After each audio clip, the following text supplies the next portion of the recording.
అందరికీ నమస్కారం. Welcome back to my channel Bhagyalakshmi నివాసం. ఇది పైకి అంటుపోతుంది. బాగున్నాయా? చాలా చాలా బాగుంది. ఇది ఇది ఇది కాజు ట్రై కాజు చాలా బాగుంది.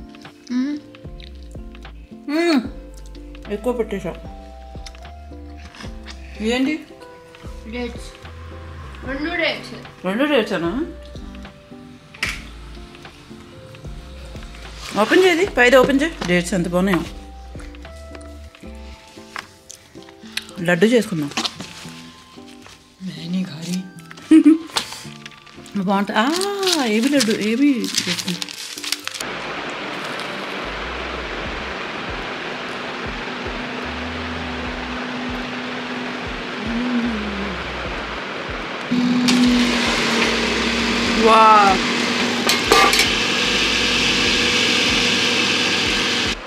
एक्स्ट्रा गार्लिक चीज ऐसी गार्लिक चीज एक्स्ट्रा चीज ऐसी गार्लिक ब्रेड सेसम गाइस చేసాం గాయ్స్. పిల్లలు ఇంట్లో ఉంటే పిల్లలకి నచ్చినవి చేసుకుంటూ వాళ్ళతో టైం స్పెండ్ చేస్తూ నాకు అసలు టైం మిగలదనమాట. సో దాని గురించి వీడియోస్ అది రికార్డ్ చేసినా కానీ కొన్ని మధ్యలో వీడియో రికార్డ్ అది చేశాను. బట్ పోస్ట్ చేయటం అయితే కంటిన్యూ కుదరలేదు, ఎందుకంటే ఎడిటింగ్ అది చాలా టైం పడుతుంది నాకైతే. సో దాని గురించి నేను వీడియో ఎడిట్ చేయటానికి లేట్ అయ్యి కొన్ని వీడియోస్ అయితే స్కిప్ చేసేసి ఏదో ఫైనల్లీ ఇలా కొన్ని క్లిప్పింగ్స్తో వీడియో పోస్ట్ చేస్తున్నాను. లేట్ అయినందుకు సారీ అండి, నాకు వీడియోస్ గురించి వెయిట్ చేసి ఉంటే కనుక. సో వీడియోలోకి వచ్చేస్తే సిరికి కొంచెం జంకీగా ఉన్న ఫుడ్ అంటే ఇష్టం అనమాట. లైక్ చెప్తున్నాను కదా, చూస్తున్నారు కదా మీరు, గార్లిక్ బ్రెడ్ ఒకటి, ఇట్లా ఫ్రాంకీస్, ఇట్లాంటివన్నీ కూడా చాలా ఇష్టంగా తింటుంది. అందుకని నేను దాంట్లోనే హెల్తీగా ఏదైతే చేయగలుగుతానో అలా ట్రై చేస్తూ ఉంటాను. గార్లిక్ బ్రెడ్ అయితే ఏదో గార్లిక్ ఆయిల్ అని చూసిందంట, ఎక్కడ చూసిందో ఏమో తెలియదు. ఈ నూడిల్స్లోనూ ఈ కొరియన్ స్ట్రీట్ ఫుడ్స్లోనూ గార్లిక్ ఆయిల్ వేసుకుంటారు కదా, అలా గార్లిక్ ఆయిల్ అంటూ తినేసింది. సరే దాంతో గార్లిక్ బ్రెడ్ అయితే చేసిచ్చాను. తర్వాత అదే గార్లిక్ ఆయిల్తో ఫ్రాంకీ కూడా చెయ్యమ్మా అంది. సో కొంచెం గార్లిక్ ఆయిల్, తర్వాత నేను ఎట్లా చేస్తానో అలాగా కొంచెం గార్లిక్ వేసి ఆయిల్లో కూడా బాగా ఫ్రై చేసేసి వెజిటబుల్స్ అయితే అన్ని రకాలు వేస్తానండి నేను. బ్రాకలీ, మష్రూమ్, క్యాబేజ్, ఇంకా క్యాప్సికమ్, క్యారెట్, ఇంకా టోఫు కూడా యాడ్ చేశాను అనమాట ఇందులో అయితే. ఫ్రాంకీ కొంచెం వెజ్జీస్ ఎక్కువ వేసుకుంటూ ఇండియన్ టచ్లో చేశాను. కొంచెం సాంబార్ పొడి, పెప్పర్ పొడి, సాల్ట్, అంతే. ఇంకా నేనేం వేయలేదు. కొంచెం పిజ్జా సీజనింగ్ కూడా యాడ్ చేశాను ఇందులో. సో సింపుల్గా ఎలా చేసుకుంటే కనుక వెజ్జీస్ ఇంటేక్ ఎక్కువ ఉంటుంది, అట్ ద సేమ్ టైం మనం బయట నుంచి తిన్న రోల్స్ అట్లా తిన్న ఫీలింగ్ వస్తుందన్నమాట. అండ్ ఇంకోటి ఏంటంటే ఇందులో సాంబార్ పొడి వేసాను కదా అనేసి ఏం తక్కువ అంచనా వేయకండి, చాలా టేస్టీగా బాగా కుదిరింది. సో మీరు కూడా ట్రై చేయాలంటే పిల్లలకి ఇలా ట్రై చేయొచ్చు. సేమ్ స్టఫ్ని మనం శాండ్విచ్లో పెట్టి కూడా శాండ్విచ్ చేసుకోవచ్చు, చాలా టేస్టీగా ఉంటుంది. ఇదే కూరలాగా కూడా తినొచ్చు, ఫ్రైడ్ రైస్ కూడా చేసుకోవచ్చు. సో నేను ఇదంతా వెజిటబుల్స్ అన్నీ చక్కగా ఫ్రై చేసేసి సాటే చేసేసి హై ఫ్లేమ్లో పెట్టుకోవాలన్నమాట. ఎందుకంటే మళ్ళీ స్లో ఫ్లేమ్లో పెట్టుకుంటే లిక్విడ్గా వాటరీ వచ్చేస్తుంది అనమాట. అందుకని నేను హై ఫ్లేమ్లో దగ్గరుండి ఫ్రై చేసుకోవాలి. సో రోల్ చేసేటప్పుడు మైనీస్ కూడా ఎక్కువ వేయలేదు నేను, చాలా తక్కువ. ఓన్లీ అది రోల్ చేసిన చపాతీ బయటికి ఊడిపోకుండా, అంటే ఓపెన్ అయిపోకుండా ఉండడానికి గురించి ఓన్లీ చివర్లో మాత్రమే వేశాను. సో ఇలా రోల్ అయితే చేసిచ్చాను.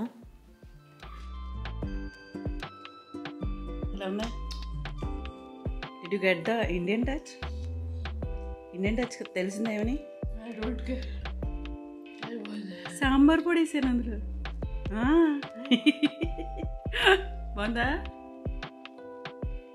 కాలుతుంది కదా చల్లారని.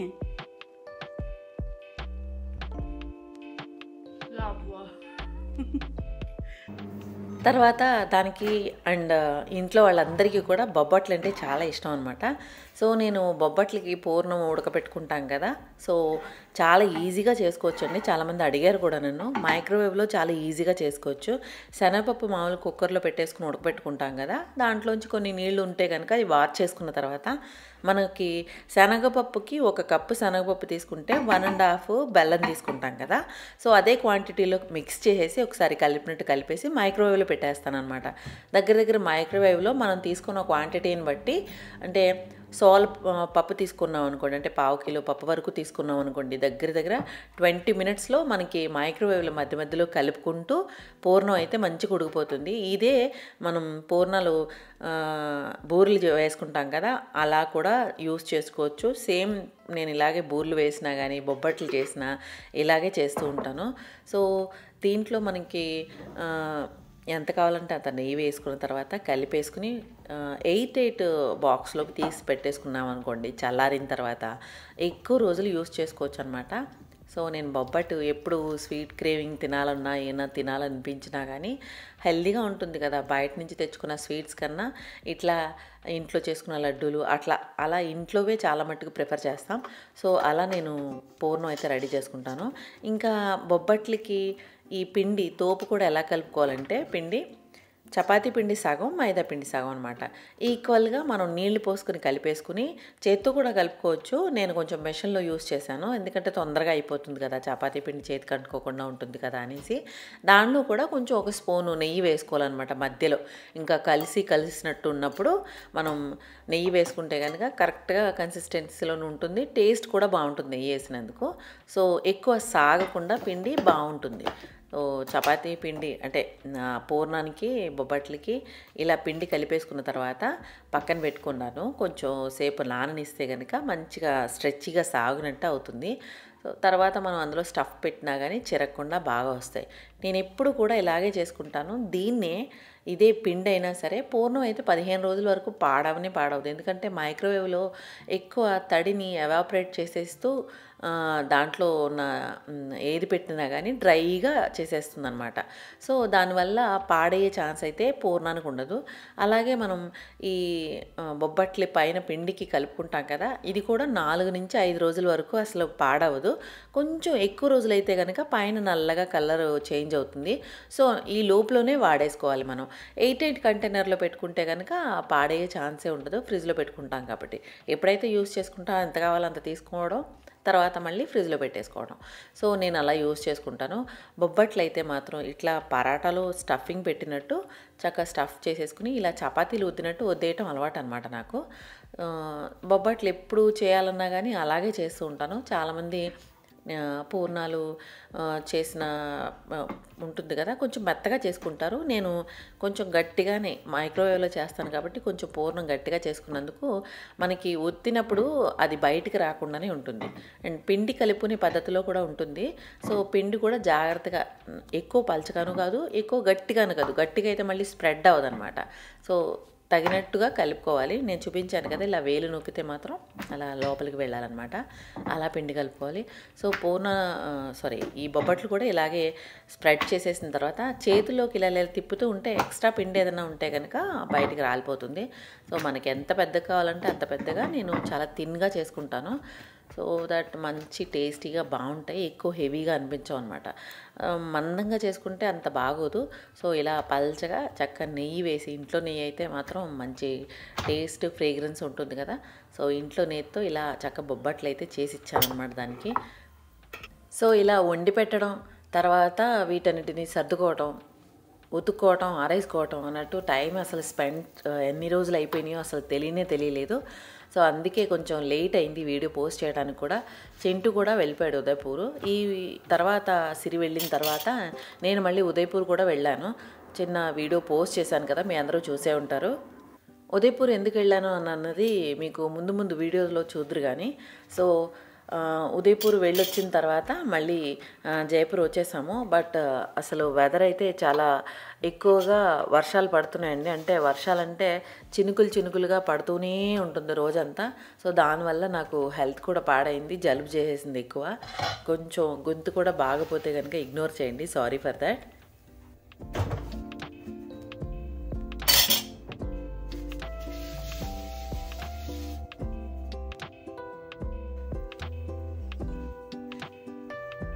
ఇంకోటి తింటావా? ఇంకోటి ఎలా ఉంది టేస్ట్?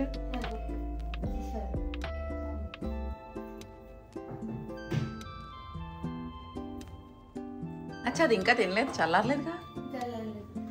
సరే, కుక్కు బాబుకి బ్లష్ వేసేసింది అనమాట సిరి. వాడి బుగ్గలు చూడండి. అండ్ వాడికి నామాలు కూడా చాలా బాగా కరెక్ట్గా పెట్టినట్టు ఉంటాయి అన్నమాట నుదుటి మీద. అసలు వాడి జుట్టు కలర్ కూడా అలా నామాలు పెట్టినట్టు ఉంటాయి. చాలా బాగుంటుంది చూడటానికి. దగ్గరగా చూస్తే ఫేస్ క్యూట్గా ఉంటుంది. వాడి బుగ్గలు చూడండి. వాడి బుగ్గల మీద బ్లష్ రాసేసింది అనమాట. బ్రష్ చేస్తాను రాను. బ్రష్ చలోదా కామ్ చేయనా? కామ్ గార్డెన్లో నీళ్ళు పోయాలి. రావాలి నువ్వు బయటికి రావాలి. బయటికి రా.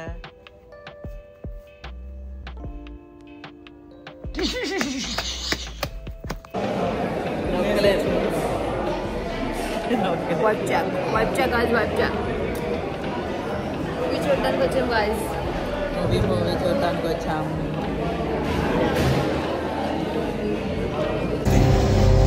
ऐसे ही आए हुए कई गणों में से एक हैं जिन्हें हम मानते हैं पंचुर्ली। సో ఇలా పిల్లలతో మూవీస్కి, షికార్లకి, షాపింగ్లకి వీటితోనే టైం సరిపోతుంది. గార్డెన్లో టైం దొరికినప్పుడల్లా గార్డెన్ వర్క్ కూడా చేసుకుంటూ ఉన్నాను. బట్ వీడియో రికార్డింగ్స్ అయితే పెద్దగా ఏం చేయలేదన్నమాట. సో అందుకే కంటిన్యూషన్ వీడియోస్ ఏమీ రావట్లేదు. Bear with me. Next continue మళ్ళీ వీడియోస్ అన్నీ పోస్ట్ చేస్తాను. ఇంకొకటి ఏంటంటే అప్డేటు, బయట గార్డెన్ ఉంది కదా గేట్ బయట. సో అటుపక్కన ఇటుపక్కన హేజ్ ఉండేది సైడ్ ఎడ్జెస్లో. ఆ హేజ్ అంతా కూడా తీయించేసి కొంచెం మట్టి అంతా కూడా తీయించాను అనమాట. ఎందుకంటే వాటరింగ్ చేసినప్పుడల్లా కూడా ఓవర్ఫ్లో అయిపోయి బయటకు వచ్చేస్తుంది. సో దాని గురించి తీయించాల్సి వచ్చిందనమాట. సో సిరి కూడా వెళ్ళిపోయింది ఉజ్జయిన్. దానికి మళ్ళీ నెక్స్ట్ వింటర్ వెకేషన్ వచ్చినప్పుడు మళ్ళీ వస్తుంది. దగ్గర దగ్గర ఒక 20 days తర్వాత వస్తుందన్నమాట. సో అది కూడా వెళ్ళిపోయింది. చింటూ అయితే ఫస్టే వెళ్ళిపోయాడు. దీపావళి తర్వాత రోజునే వెళ్ళిపోయాడు.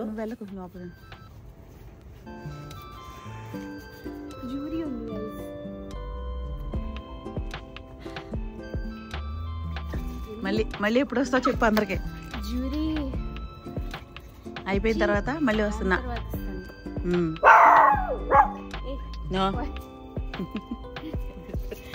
ఎక్కడికి వెళ్ళిపోతారా నువ్వు? దాంతోపాటు వెళ్ళిపోతున్నావు హాస్టల్కే? వెళ్ళిపోతాడంటే అరే రే రే.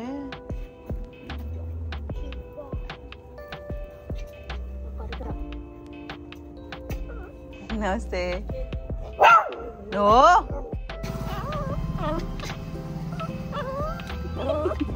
వెళ్ళొద్దా అక్క? వెళ్ళొద్దా?